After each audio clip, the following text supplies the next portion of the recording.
সকাল থেকে আয়োজন হয়েছে, আপনারই তো দেখতে পাচ্ছেন কি আয়োজন হয়েছে।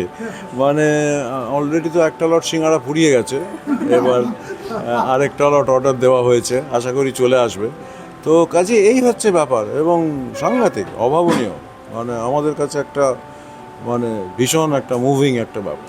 আজকে এমনি এখন ব্যাপারটা হচ্ছে যে মানে বাবার সঙ্গে যারা কাজ করেছেন তারা তো আর এখন কেউ নেই, মানে অধিকাংশই। কাজেই এখন যারা আসছেন সবই অচেনা অজানা, এবং যেটা আমাদের কাছে খুবই মানে একটা ভীষণ মানে মনকে ছুঁয়ে যায় আর কি। 8 থেকে 80 সব সব বয়সের, 8 কেন বলবো, কোলের শিশুও এসছেন। এবং শুধু তাই নয়, মানে ক্রাচে, অটিস্টিক ইত্যাদি এরা সকলে এসছেন, এবং একটা পুরো গোটা স্কুল বাস এসছিল সকালে, এবার তার থেকে সব পুরো স্টুডেন্টসরা এসছে। কাজে আমাদের কাছে এটা ভীষণই খুব একটা ইম্পর্ট্যান্ট দিন, এবং এটার জন্য সত্যিই আমরা উন্মুখ হয়ে থাকি। এবং দাদা এটা প্রায় উৎসবের মতো হয়ে একেবারেই একেবারেই উৎসব, এবং এটা শুরু হয়েছে কিন্তু সকাল 7টা থেকে। আপনারা একটু লেটে এসছেন, 7টা থেকে শুরু হয়েছে, এবং এটা চলবে মোটামুটি রাত 12:30 অবধি। তাহলে অনেকক্ষণ তো তাহলে বসে হ্যাঁ, অনেকক্ষণ। হ্যাঁ, না না, সেটা আমরা মাঝে মাঝে সার্কুলেট করব, কিন্তু আর কোনো মানে কোনো রেসপাইট নেই, মানে ননস্টপ আর, এবং এটা এটা ভীষণ একটা ইম্পর্টেন্ট ব্যাপার আমাদের কাছে। এখন দেখো দর্শক মন ছোঁয়ার আজকের দিনে মন ছোঁয়ার প্রশ্ন খুব একটা আসে না, খুব একটা একই জিনিস আসে, বুঝতে পারছো। কাজেই সেখানে খুব একটা কিছু বলার থাকে না আর কি। মানে আমি সবসময় বলি যে আগেরটা জেরক্স করে এবারে চালিয়ে দাও আর কি, এই হচ্ছে ব্যাপার আগের বছরেরটা। কাজেই প্রতি বছরই একই, আমার দরজা খোলা থাকে সকাল থেকে রাত অবধি, সকলেই আসতে পারেন, এবং তাদের যতটা আমরা পারি একটু আদর আপ্যায়ন করা হয়, এইটুকুই। মেমোরি না, মেমোরি মানে অত ছোট বয়সে তো মেমোরি থাকাটা খুব মুশকিল, কিন্তু মানে আস্তে আস্তে তো অবশ্যই হয়েছে।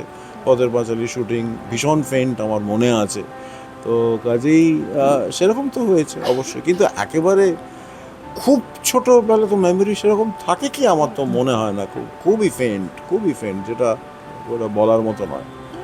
মনে আছে মানে কি, তখন তো আর জানা যেত না, যে জানতে পারতাম না কি হচ্ছে। তখন জানতে পারতাম একটা খুব বড় রকমের একটা কিছু হচ্ছে, অনেক লোকজন ভিড়ভাট্টা মিলে একটা কিছু হচ্ছে, একসঙ্গে খাওয়া দাওয়া হচ্ছে। আর আমাদের যেটা সুবিধা ছিল যে সব ইউনিট মেম্বার্সরা আমাদের প্রায় বন্ধুর মতো, ঘরের লোকের মতো, কাজেই একটা পিকনিকের মতো একটা মেজাজ ছিল। তার মধ্যে যে একটা ওরকম ইম্পর্টেন্ট কাজ হচ্ছে, তখন তো সেটা বুঝতে পারিনি, পরে পেরেছি অবশ্যই। আচ্ছা এই জিনিসটা না, আমি আমি আমি ওসবের মধ্যে যাব না, জানো। আমার আমার মনে হয় যেটা হয়েছে, এই ডিজিটাল ফরম্যাটটা এসে গিয়ে মানে হোমওয়ার্কটা সকলের একটু কমে গেছে আর কি, এই হচ্ছে ব্যাপার।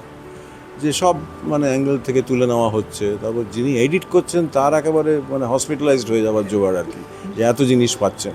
তো এটা এটা একটু আমার মনে হয় হোমওয়ার্কটা কমে একেবারে নেই, হোমওয়ার্কটা উঠে গেছে। আরেকটা যেটা খুবই একটা ডেঞ্জারাস সিচুয়েশন হয়েছে, সেটা হচ্ছে যে চটজলদি ছবি শেষ করা।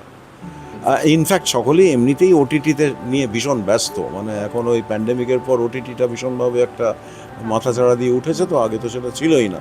তো ওটিটি প্লাস ফিচার ফিল্মে যেটা হয়েছে যে ওই 12-13 দিনে একটা ছবি শেষ করতে হবে, যেটা মানে আমাদের কাছে ইম্পসিবল বলে মনে হয়। মানে ওটিটির জন্য কি সিনেমা ওটিটির জন্য কিছু এফেক্ট এফেক্ট করেছে, এবং তবে দেখো, ভালো ছবি হলে দর্শক যাবে, কিন্তু আমার যেটা মানে দৃঢ় বিশ্বাস, কারণ বড় স্ক্রিনের যে মজাটা রয়েছে সেটা তো তুমি ওটিটিতে কিছুতেই, মানে মোবাইলে সে মজা তো আর পাওয়া যায় না।